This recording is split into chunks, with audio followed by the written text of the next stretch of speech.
Welcome back to another Doctor Who Warlord Games Into the Time Vortex miniature figurine set review. Today we'll be taking a look at one of the most recent releases, which is in fact a rather special one indeed. It is from Doctor Who Series 11, and it features the 13th Doctor alongside her brand new TARDIS exterior. Now I've decided to go against the regular reviewing format this time round, as normally I tend to review the Warlord miniatures in bulk, as this set I imagine is probably going to get quite a lot of attention from people that previously haven't bought from this line. I've decided to review this collector set by itself, as it is a rather celebratory special release. This is in fact currently available to order from the Warlord Games official website. The recommended retail is $14.99 and it is currently available now.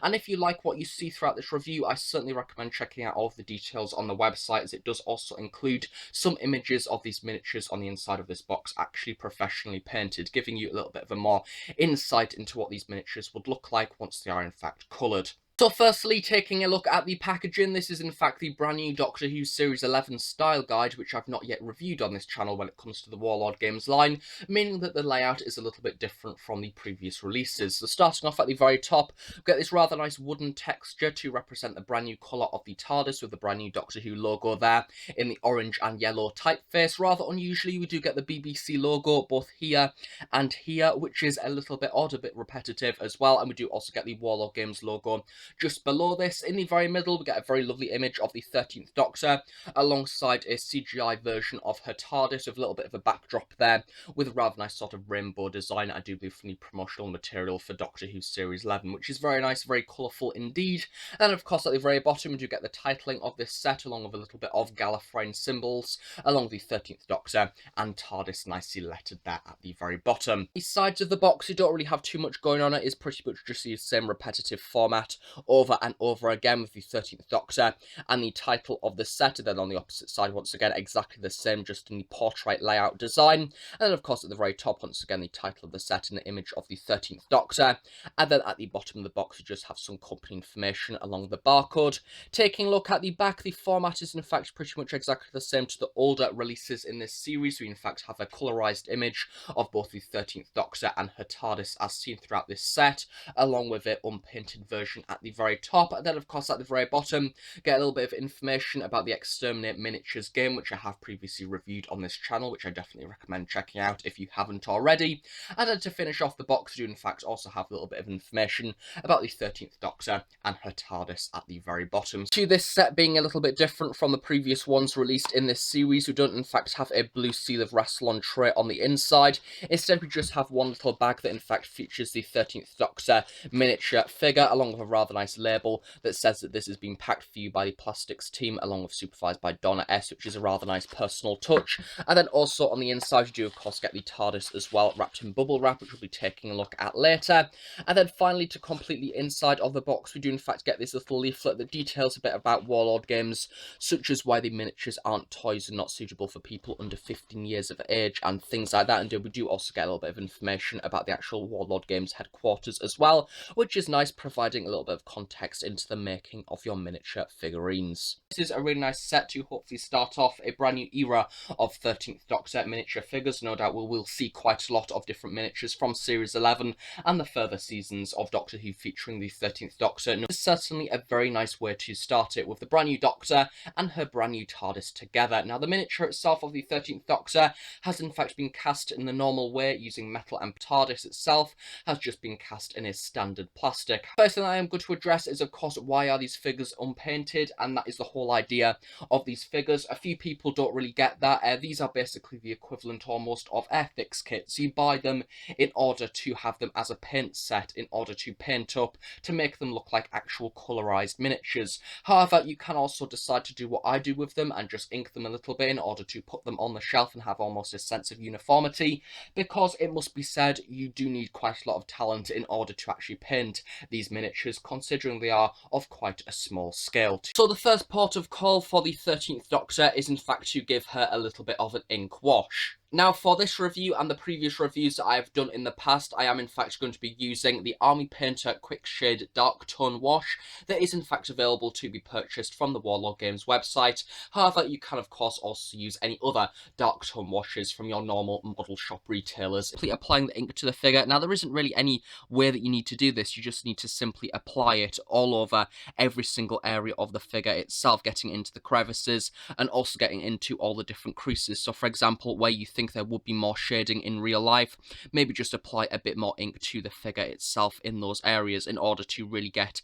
into the different crevices. Once you've done this, all you need to do is really let the ink settle into the figure, however not for too long, as otherwise you will end up with a figure with lots of black ink splodges on it. Just need to let the ink go into all of the nooks and crannies and then eventually kind of wipe it all off in order to leave a little bit behind on the figure itself. Once you've let it settle in for a while, all you need to simply do is go over the figure once more. However, this time the brush is in fact a little bit dry in order to wipe the ink out of the different areas. You can also use a tissue at this point as well in order to get the ink out a little bit quicker. Once you've wiped off the majority of the ink and tapped it down with a tissue, you should end up with a miniature that now is slightly darker than the previous version, with a lot more ink in the different crevices, bringing out some of the details a little bit more. Here we have the now inked up version of the 13th Doctor. Now, to start with, of course, the actual pose of this miniature has been taken from the original Series 11 promotional material, where we've seen the reveal of the costume along with the actual reveal of the TARDIS exterior, and considering that this miniature has of course been packaged with the TARDIS, it kind of makes sense to pose this figure in order to recreate those scenes. No doubt this is only the first of many 13th Doctors that we will see in the future, no doubt in many different poses, maybe even a jacketless version at some point. Taking a closer look at the costume now, starting off in the very middle, we do of course have her jumper. Now, this has been sculpted in a rather smooth fashion and not really too many creases on the upper half of this much. We also have the suggestion of the rainbow running across the very middle. Of course, as this is unpainted, the actual rainbow itself isn't on there. However, we do have two diagonal lines that have been used in order to kind of keep a guide of where you would paint it on if you so desire to paint these figures. So that is a rather nice suggestion. I do like that. Just below this, on the jumper itself, at the very bottom of that, we do have a few creases actually coming up from the waist of the trousers, which is very nice. And if you're somebody that does in fact ink your figures, what I did find is once you have inked it up, quite a lot of the ink does settle in this creased section, really nicely bringing out the detail, making it look a lot sharper, and also creating quite a lot of shading as well, naturally making the jumper stand out a lot more, which I think is really cool. Of course, along the sides of the jumper, we do also have the suggestion of braces at the very bottom of the actual jumper. If you look very, very carefully, you do have the suggestion of the clasps there. And the rest of the banding of the braces does, of course, run up the side as well, and then hides, of course, at the very top behind the actual jacket itself, or trench coat, whatever you want to call it. This section especially has a really nice attention to detail, and as I said earlier, I do love the way that the ink actually collects around the sides in order to bring out and emphasize the detailing of the braces a little bit more, considering they are almost hiding a little bit behind the actual jacket itself, and overall creates a really nice impression of what the costume actually looks like. Now, moving on to the actual overcoat itself, or in fact rather baggy, and it does look rather light compared to the previous long coats that the Doctor has worn over the years, and I think that this is certainly reflected on this miniature, as the actual material itself does look rather relaxed and very baggy, and the shoulders do look incredibly padded as well, much the way that at the very front of the figure we do have a little bit of a glimpse at the inside lining. Of course, once again, if you decide to paint this up, you can in fact add a suggestion of the lighter blue on the inside. In fact, have a really nice floor. As you can see, it almost comes down the Doctor, much like how a cape would, using lots of creases in there, really nicely recreating that impression of the material. And then also, once again, much like how we had on the jumper, I think that the creases really nicely bring out the detailing of the material, and pockets sculpted on either side as well, just below the hand sections, which have in fact been hidden by the arms themselves, and exactly the same on the opposite side. As for the actual hands, we don't really have too much going on. They have just been sculpted in a standard manner, with of course the thumbs and the fingers really nicely sculpted on. A great example of how the ink has actually collected around certain areas of the figure itself is especially on that hood. Of course, running across the shoulders, it has been really nicely sculpted, and also the way the ink has in fact collected in that very deep section there, quite a lot of creases with the way that actually folds around the shoulders, much like how a hood would actually do in real life. It's also worth noting the way the actual coat flows down the rest of the body as well. I love that on the left hand side we in fact have the coat wrapping around one of the legs. I think that that is rather cool. Of course, we have the lining running around the bottom as well, represented by simply just a line.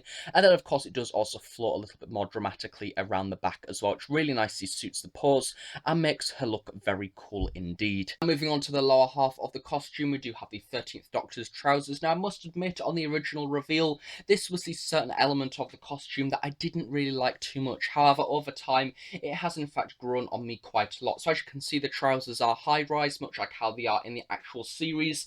And I do love the way that we actually have the turn-ups at the very bottom as well, and a combination of many different wrinkles and creases, especially around the upper thigh section, and also the detailing around the waist as well, of where the band is on the top of the trousers. I must say, I do in fact think that over time, these trousers have in fact settled with me a little bit better and certainly suit Jodie's Doctor. Have the walking boots at the very bottom that aren't really Doc Martens or anything like that, unlike how previous Doctors have worn.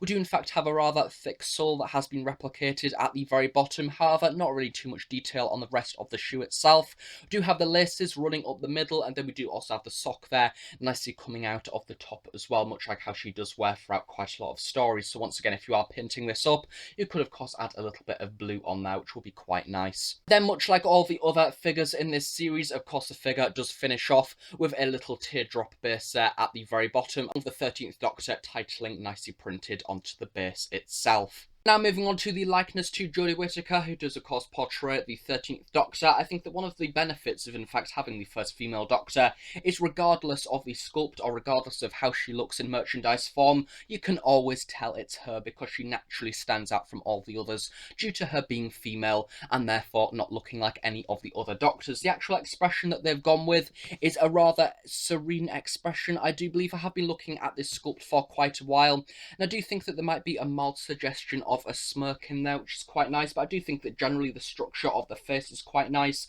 especially the eyes and the eyebrows at the very top, and they've certainly got the profile right as well. I think that from the side it does certainly look like Jodie, and I do almost like the little smirk that has been added there to the very bottom. Taking a look at the side, however, it is a little bit of a shame, but we do seem to have a little bit of a sculpting line running down the side. I don't know if that is just an issue with my figure or it's something that is a reoccurring theme with the rest of the figures in this series.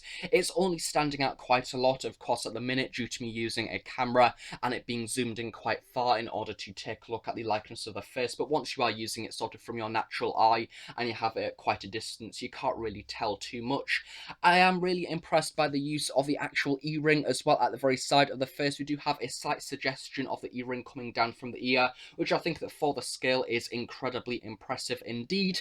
And then of course moving around to the back as well, something of which that Warlord games always tend to get right quite a lot. It is of course the hair. This has been really nicely sculpted and we do have a lot of different strands of hair really nicely brought out in this. And once again, once you've inked up this figurine, it'd make the different strands of hair stand out quite a lot as well, especially getting into the crevices and making each individual strand look unique and different. And then of course I do like the way this sits on the face as well. We do get the side parting in the very middle, that once again a little bit of the ink has in fact collected in there, and then we do also get the fringe as well coming down the side, much like how Jodie does have in the promotional art seen before series 11 aired. So yeah, overall a very nice likeness. Shame about the little mark on the face, but it's something that you can't really avoid for this size. But I think that certainly when compared to some of the previous Doctors, this likeness is rather sharp indeed. Overall, that is really it for the 13th Doctor miniature. A really impressive sculpt. I do love the costume. It is just a shame about that little mark on the face, and I do think that the likeness is rather impressive as well. So yeah, a rather good one.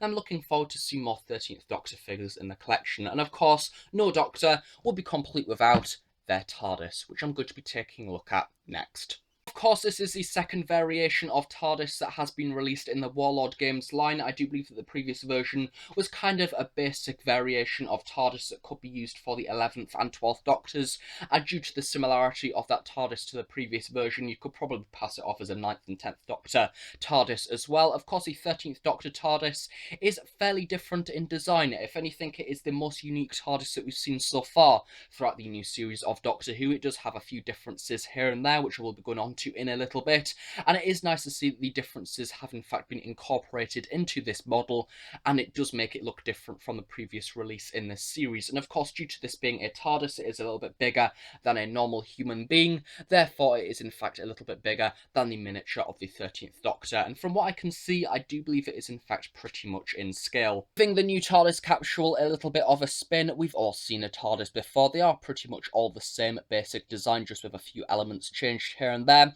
Of course, 3 of the sides are completely identical, using exactly the same design, and then the only one that is of course a little bit different is the front panelling, as it does have the pull to open sign along with the actual door handle itself. This is the first section of the new TARDIS. It does in fact have a few additional changes. Now, to start off with, on the right hand side, the handle and the door key have in fact been swapped around, and I do believe that they are now a little bit lower compared to the previous TARDISes, which are of course accurate to the actual on-screen prop.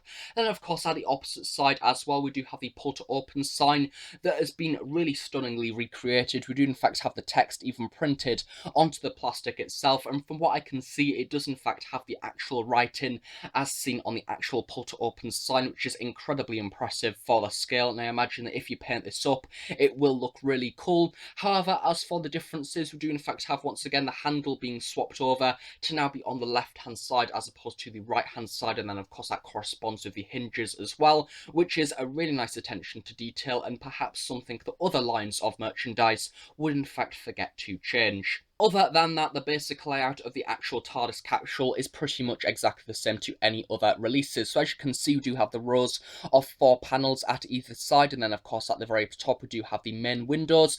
I do really like the way that these have been sculpted. We do in fact have the ledges and sort of the different panes really nicely sculpted on, and the actual borders of the windows have been sculpted in order to be risen up from the actual window itself, meaning that if you do decide to paint this, it will make the windows stand out quite a lot, much like how this actual latest version of the TARDIS does have almost a little bit of a glow coming from the TARDIS windows, which is pretty cool. And I do also like the way that each individual pane on the inside has in fact been sculpted in order to be set back into the actual design itself, really nicely creating a little bit of depth. Also, one of the other major changes on this TARDIS is now on each individual side section, we do in fact have these ridges that have both been incorporated into the bottom as well as the top of the design. I'm not quite sure what these are meant to achieve. They are just a new thing that have been added to this TARDIS. I quite like them. They look quite cool, and it is nice that they have been included on this figurine. Once again, a rather small, minor little detail that a few other merchandising companies may in fact forget to include. Also, on the very bottom of this TARDIS, we do in fact have the base. Now, I don't in fact have the original Warlord games TARDIS, but from what I can see, I do think that this is in fact a little bit more of a squat base as compared to the other version, as I do believe that it had a little bit of a staggered slope to it. This is just pretty much a rectangular shape that is in fact rather simplistic, and I do believe a little bit smaller as well. And then of course at the very bottom we do get the base with a little bit of company information stamped on, and we do also have these little marks there as well where it has been taken out of the mould. Now, these do in fact have a little bit of a rise to them, unfortunately, so don't make the actual TARDIS stand completely straight when on display. However, that can be fixed if you just sand that down a little bit more. It'd be nice if that was done in the factory, just to make the base a little bit smoother and a bit better for it to stand. And then finally, to end off the TARDIS box, we do of course have the signage there at the very top that does read Police Public Call Box, which once again, much like the pull to open sign, has been really impressively sculpted onto the actual design itself. It does quite obviously read Police Public Call Box, which for the scale is incredibly impressive, something of which that I didn't really expect. I thought they would just be a rather brief and simplistic design. And then of course at the very top we do have the roof as well, which has once again been staggered in order to have a few different levels in there. I do believe that once again this is a little bit more squat to the original version of the TARDIS that Warlord Games did release. And then of course at the very top we do also have the lantern in there as well, which this time round does in fact have a rather larger lid at the very top, along with a few little lines coming off from the side in order to represent the poles that are on the light. And then of course in the actual TV show itself, I do believe that this will be painted a slightly yellow colour. That little changes like this really nicely set off this TARDIS and certainly make it look a lot more unique compared to the previous TARDIS boxes that we've seen in the 50 years of Doctor Who in the past. And actually, come to think of it, the lantern on this TARDIS does in fact look a little bit like the one as seen in Earl's Court in London, just by the Underground station, which is in fact a rather unusual little feature. However, I like the reference. To end off this review, here is the 13th Doctor and her TARDIS exterior alongside some of the other previous incarnations of the Doctor, and as you can see, she fits in incredibly well. It is really nice to in fact finally have the 13th Doctor in order to add to this collection. The scale is really nice, there is a great sense of uniformity considering that they all have exactly the same base and same design and same scale, and of course the TARDIS does go alongside with the rest of the Doctors really nicely also, because at the end of the day, a TARDIS is a TARDIS, and only if you look very closely you can kind of tell what era it is meant to be from. So yeah, generally if you've missed out on the previous version of the TARDIS released in this series, then I recommend getting this one, because at the same time of getting the 13th Doctor, you also get a TARDIS to go alongside your previous Doctors as well. So overall, for the Doctor Who Warlord games Into the Time Vortex miniature figurine collector set of the 13th Doctor and her TARDIS from Doctor Who Series 11, I think that if you're somebody who is a new beginner to the Warlord games line, then this is certainly an excellent collector set to start on, because you get the latest incarnation of the Doctor alongside her TARDIS. It is pretty much a perfect beginner's set.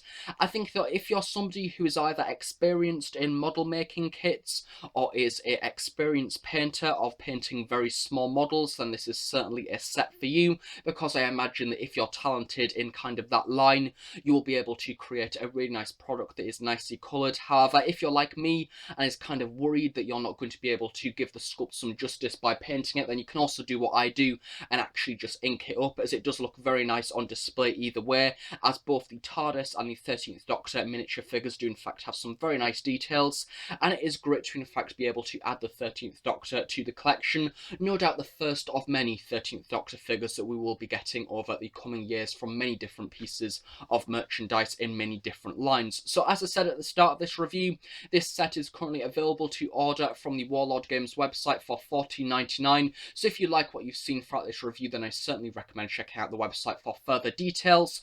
There will be more reviews on the way soon from Warlord Games, along with many other pieces of Doctor Who merchandise from the different areas that I covered. So make sure that you stay subscribed and keep up to date with all of the latest merchandise, as there will be a lot of stuff coming in the future and for the rest of 2018. Thank you for watching this review, and I shall see you all next time for more Doctor Who reviews. Bye for now.